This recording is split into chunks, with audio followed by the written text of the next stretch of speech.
নমস্কার বন্ধুরা, welcome to my channel talking sports. তো বন্ধুরা, আজকের এই ভিডিওতে আমরা কথা বলবো ভারতীয় ফুটবলের অন্যতম শক্তিশালী দল মোহনবাগান সুপার জায়ান্টকে নিয়ে। মোহনবাগান সুপার জায়ান্টের সামনে রয়েছে এক বিশাল চ্যালেঞ্জ, এএফসি চ্যাম্পিয়ন্স লিগ 2, আর সেই যাত্রা শুরু হবে আগামী 16ই সেপ্টেম্বর থেকে। তাই আজকের এই ভিডিওতে আমরা দেখে নেব মোহনবাগান সুপার জায়ান্ট প্রথম ম্যাচ কার বিপক্ষে খেলতে নামবে, কবে এবং কোথায় এই ম্যাচ খেলা হবে, এবং এই ম্যাচে মোহনবাগানের স্টার্টিং লাইন আপ কেমন হতে পারে, জোসেফ ফ্রান্সিসকো মলিনা কেমন ফরমেশনে দল নামাতে পারে, কেমন লাইন আপ হতে পারে, সমস্ত কিছু নিয়ে ডিটেলস আলোচনা করব। তাই ভিডিওটি একদম শুরু থেকে শেষ পর্যন্ত দেখতে থাকো।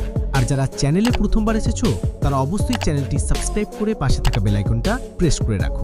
তো চলো শুরু করা যাক। তো প্রথমেই যদি আমরা এই ম্যাচ নিয়ে কথা বলি, তো দেখো বন্ধুরা, মোহনবাগান সুপার জায়ান্ট এবারের এএফসি চ্যাম্পিয়ন্স লিগ 2 এর প্রথম ম্যাচ খেলতে যাচ্ছে তুর্কমেনিস্তানের দল আহাল এফকের বিপক্ষে। ম্যাচটি অনুষ্ঠিত হবে আগামী 16 সেপ্টেম্বর সন্ধ্যে 7:15 কলকাতার বিবেকানন্দ যুবভারতী ক্রীড়াঙ্গন স্টেডিয়ামে, অর্থাৎ নিজেদের হোম গ্রাউন্ডেই মোহনবাগান প্রথম ম্যাচ খেলতে নামছে। এই ম্যাচ ঘিরে সমর্থকদের মধ্যে যে উৎসাহ উদ্দীপনা তৈরি হয়েছে তা বলার অপেক্ষা রাখে না।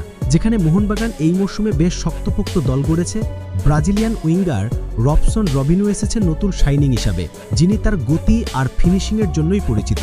পাশাপাশি আরও বিদেশি প্লেয়ার রয়েছেন, যেমন Jamie Maclaren, Dimitri Petratos, Jason Cummings, যাদের অভিজ্ঞতা দলের আক্রমণ ভাগকে করেছে আরও ভয়ঙ্কর। ভারতীয় খেলোয়াড়দের মধ্যে মেহতাব সিং, অভিষেক টেকচাঁদ সিং, কিয়ান নাসিরি, এদের সংযোজন নিঃসন্দেহে দলকে আরও বাড়তি শক্তি যোগাবে। অন্যদিকে আহাল এফকের কথা বললে, আহাল এফকেও কিন্তু হালকা প্রতিপক্ষ নয়। তাদের স্কোয়াডে কয়েকজন বিদেশি ও স্থানীয় প্রতিভাবান খেলোয়াড় রয়েছে, যারা মুহূর্তেই ম্যাচের মোড় ঘুরিয়ে দিতে পারে। তাই এই লড়াইকে একেবারে সহজভাবে নিলে হবে না। যেখানে মোহনবাগান এই মরশুমে ডুরান্ট ক্যাপের শুরুটা ভালো করলেও ডার্বি ম্যাচে তাদের হারের কষ্ট সমর্থকরা এখনও ভোলেনি। ডার্বি মানেই চাপ আর আবেগ। সেই ম্যাচের হার কিছুটা হলেও দলের আত্মবিশ্বাসে ধাক্কা দিয়েছিল।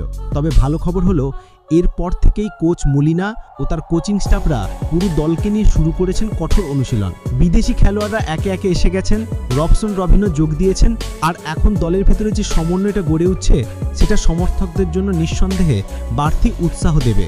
মোহনবাগান ডিফেন্স লাইন আপকে এবার আরও মজবুত করেছে। Tom Aldred, Alberto Rodriguez, Mehtab Singh, Abhishek Tekchand Singh, এদের সমন্বয়ে রক্ষণভাগকে সহজে ভাঙা কঠিন হবে না পরিপক্ষ দলের জন্য। তবে এবার যদি আমরা এই ম্যাচে মোহনবাগান সুপার জায়ান্টের স্টার্টিং লাইন আপ নিয়ে কথা বলি বা স্টার্টিং 11 নিয়ে কথা বলি, তো দেখো বন্ধুরা, জোসেফ ফ্রান্সিসকো মলিনা তার পছন্দের ফরমেশন 4-2-3-1, এই ফরমেশনে তার প্লেইং 11 সাজাবে। কেননা এই ফরমেশনে কিন্তু মোহনবাগান সুপার জায়ান্ট সবচেয়ে ভালো রেজাল্ট পেয়েছে, ভালো পারফরমেন্স করেছে। তাই এই ফরমেশনে কিন্তু জোসেফ ফ্রান্সিসকো মলিনা দল নামাতে চলেছে। যেখানে এই ফরমেশনে গোলকিপার হিসেবে দেখা যায় বিশাল কাইতকে। 4 জন ডিফেন্সে থাকবে, লেফট ব্যাকে শুভাশিস বোস, রাইট ব্যাকে অভিষেক টেকচাঁদ সিং, এবং 2 জন প্রপার সেন্ট্রাল ব্যাকে থাকবে টম অ্যালডার্ট এবং আলবার্টো রড্রিগেজ। এই দুই বিদেশি যুগলবন্ধী মোহনবাগানকে লাস্ট ইয়ার চ্যাম্পিয়ন করতে এক বিরাট অবদান রেখেছিল।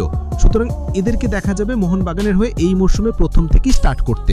তাই এই 4 জন থাকবে মোহনবাগানের ডিফেন্স লাইন আপে। এর পাশাপাশি 2 জন প্রপার ডিফেন্সিভ মিডফিল্ড হিসেবে দেখা যাবে আপুইয়ার সঙ্গে সঙ্গে অনিরুদ্ধ থাপাকে। কেননা এই দুই প্লেয়ার কিন্তু মোহনবাগানের হয়ে মোহনবাগানের মাঝমাঠকে শক্ত করে ধরে রাখে। তাই এদেরকে দেখা যাবে এই ম্যাচে, মানে প্রথম ম্যাচে প্রথম থেকে শুরু করতে।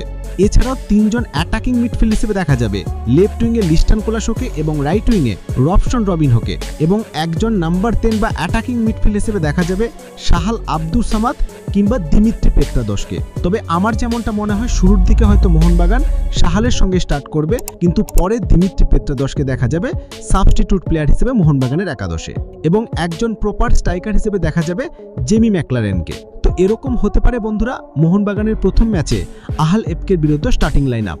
যেখানে এই ম্যাচে কিন্তু 4 জন বিদেশিকেই দেখা যেতে পারে মোহনবাগানের হয়ে প্রথম ম্যাচে স্টার্ট করতে। তবে যদি কোচ মলিনা চায় 5 জন বিদেশিকে একসঙ্গে ইউজ করতে, তো সেখানে কিন্তু শাহালের পরিবর্তে দিমিত্রি পেত্রাতস কিংবা জেসন কামিংসকেও দেখা যেতে পারে। তো এরকম হতে চলেছে বন্ধুরা এই ম্যাচে মোহনবাগান সুপার জায়ান্টের স্টার্টিং একাদশ। সব মিলিয়ে এই ম্যাচের গুরুত্ব অনেক বেশি। আহাল এফকে তুলনামূলকভাবে দুর্বল প্রতিপক্ষ হলেও ফুটবলে কিছুই আগে থেকে বলা যায় না। তাই সমর্থকদের আশা প্রথম ম্যাচেই জোরদার জয় দিয়ে মোহনবাগান টুর্নামেন্ট শুরু করবে। তো বন্ধুরা, এটাই ছিল আমাদের আজকের আলোচনা মোহনবাগান সুপার জায়ান্ট ভার্সেস আহাল এফকে ম্যাচকে নিয়ে। তোমাদের কি মনে হয়, মোহনবাগান জিতবে নাকি আহাল এফকে চমক দেখাবে? তোমাদের মতামত অবশ্যই কমেন্টে জানাবে। আর ভিডিওটি ভালো লেগে থাকলে লাইক এবং শেয়ার করো, আর চ্যানেলে নতুন হয়ে থাকলে চ্যানেলটি সাবস্ক্রাইব করতে ভুলো না। ধন্যবাদ।